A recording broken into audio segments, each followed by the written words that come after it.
Ford Everest. So magpapalit tayo ng engine support dito at maglinis tayo ng intake manifold, EGR at saka turbo, kasi yung takbo nito ay nasa 109,889 na.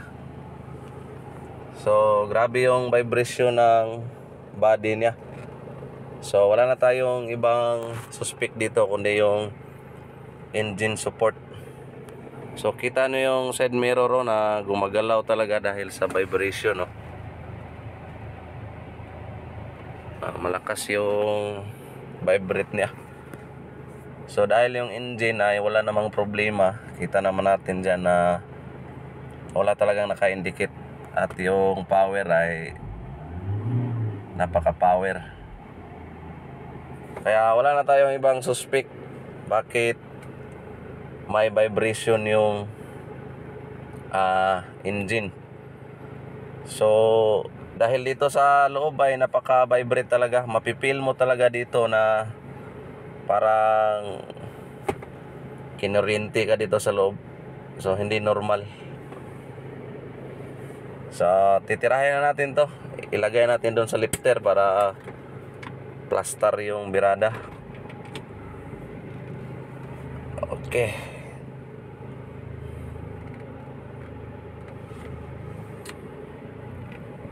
Dito tayo sa lifter para hindi tayo gagapang. Alright, so update na lang tayo mamaya.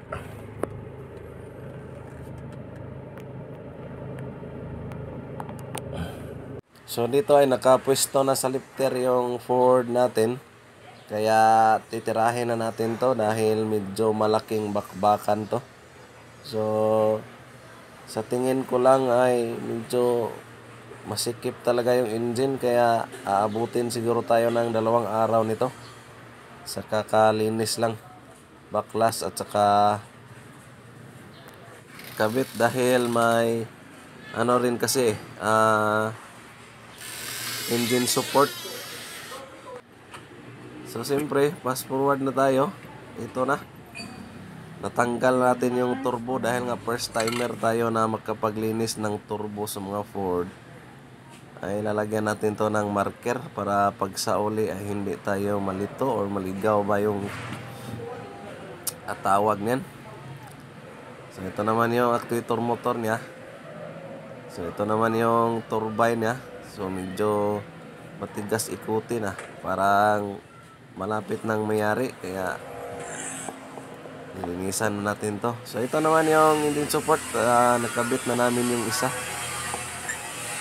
Pero yung isa ay hindi pa. Tanggalin pa lang. So ito naman yung gagamitin natin na panlinis. Ariel na powder na sabon. Tsaka gasolina na may halong diesel. So siyempre ito na, fast forward ulit tayo. After nating malinisan. Yan, so yung intake manifold, EGR, ayan, dyan na rin. So medyo hinapo na tayo at hindi talaga matapos to. Dahil pag baklas pa lang nito ay kumati na yung ulo namin dahil sa kakasikip ng engine.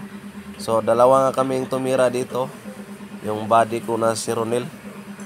So siyempre iharap muna natin yung camera sa video natin para naman makita tayo sa YouTube. So ito yung pang final linis natin. So carburetor cleaner or carb cleaner, brake cleaner, basta may cleaner, okay na yun. So tingnan muna natin dito para sureball yung birada kung hindi ba mabarado yung turbo. So dahil first time nga namin magkapaglinis ng turbo ng Ford, kaya ito pinapamiliarize ko talaga at inikot-ikot ko yung turbine kung freewheel na ba siya. So gano'n naman talaga pag first time mo ay tingnan mo talaga yung parts kung goods ba siyang gumalaw. Dahil kadalasan na nilinisan natin na turbo ay mga Hilux lang, Toyota, saka Mitsubishi. Pero sa Ford ay ngayon pa kami naka-encounter. Kaya bahala na kung medyo matagalan basta sureball yung trabaho natin. So paano naman yung mabilis kung mabackjob tayo at mayari pa tayo. So sa totoo lang, isang araw nga kaming nagbacklas sa turbo at saka intake EGR. At pangalawang araw na tong pagsalpak namin. So hindi talaga madali at hindi biro ang Ford. Dahil sa napakasikip ng engine, napaka-sensitive pa nito. So ito na yung turbo natin. So nabuo na at ready to install na. So siyempre, i-pass forward na lang natin mamaya. Dahil kung i-video pa natin, baka abutin tayo ng 1 linggo kapapanood. So ito na. Ito na yung update ng Ford Everest natin. So ayan, nakabit na namin yung turbo. So medyo malaking pasensya talaga yung kailangan pag gumawa ka nito dahil napakasikip. So bukas ay ito na naman yung ikakabit natin. Ito, medyo malinis na. Kasi nung pagtanggal namin dito, grabe talaga yung carbon. So ito na lang yung natirang butas. So ito wala na. Pati yung intake manifold. Ito. So yung engine support ay natapos na rin naming palitan. So wasak na, kaya grabe yung vibrate ng engine. So alright, update na naman tayo bukas. Bukas na naman dahil hapon na. Ford Everest 2.2 engine.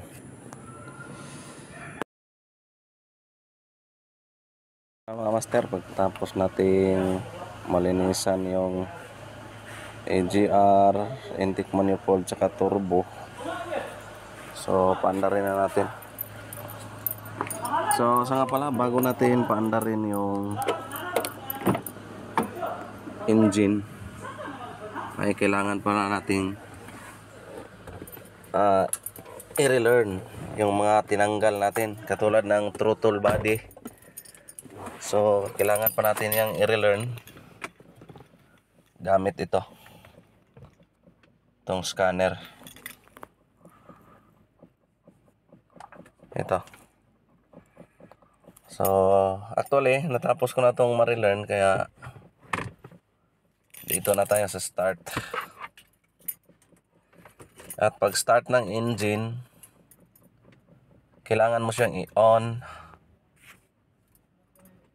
off, on, off. Kahit mga 5 times lang. Dahil nga mag hard starting to.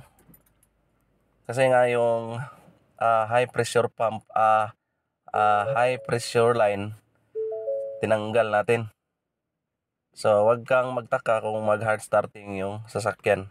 Lalong-lalo na sa mga Ford Ranger or Everest, dahil fuel pump motor yung nagtulak ng diesel. Hindi katulad ng ibang sasakyan na mga Hilux, Strada na manual pump. So ito, kanina nag hard starting talaga to. Pero yun lang yung ginawa natin, on off, tsaka start. Iyon. So umandar na siya. So yung vibration ng engine ay wala na. So dahil nga nagpalit din tayo ng engine support. So nung di pa natin to pinalitan, ay grabe yung vibration na. So parang sasakit yung ulo mo dahil sa vibrate. Pero ngayon ay goods na. So aircon tayo. Yan oh. Ayos.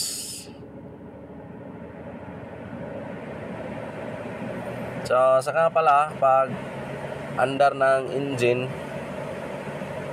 so wag kang magtaka na sa starting na andar ay parang magpapalyar siya. So ganun talaga yung mangyari. Dahil nga yung fuel ay hindi pa sapat na pumapasok na kailangan ng engine natin.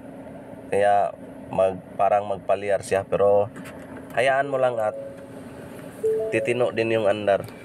Katulad nito, labas tayo. Okay.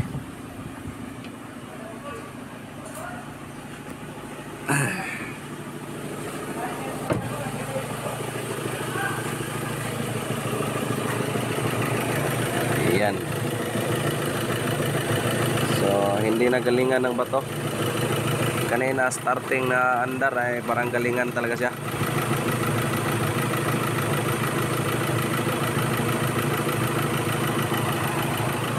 Ayos.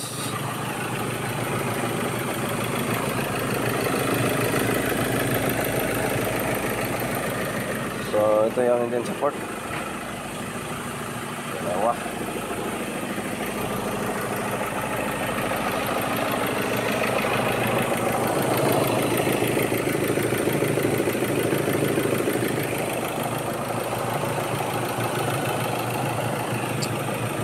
Good job. So, siyempre, hindi kumpleto yung trabaho natin kung walang test drive.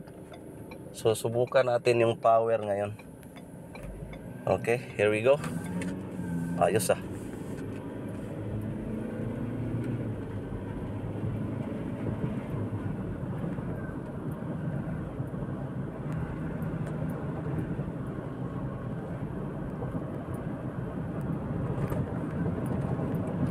Ayos, ayos, ayos. Ang bilis na. Ang bilis na. Okay na, goods.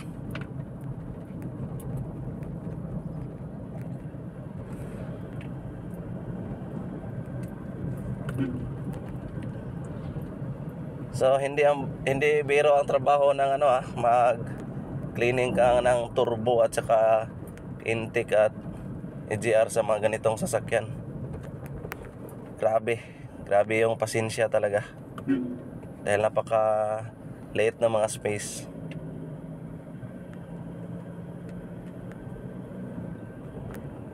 Okay na yung power. Malakas na yung arangkada talaga. Kahit hindi na natin to i-test drive sa malayo ay goods na to.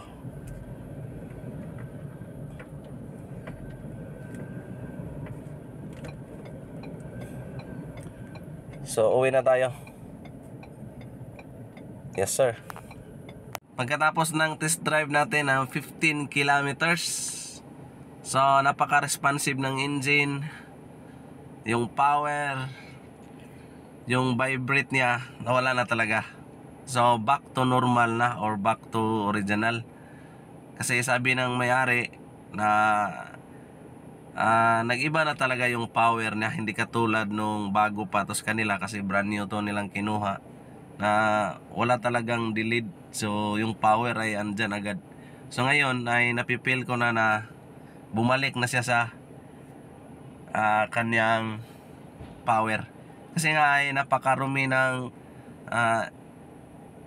intake at saka EGR. So ganun talaga yung mangyari. Dahil yung hangin na higupin ng makina ay hindi na sapat. So kulang na dahil nga sa carbon build up.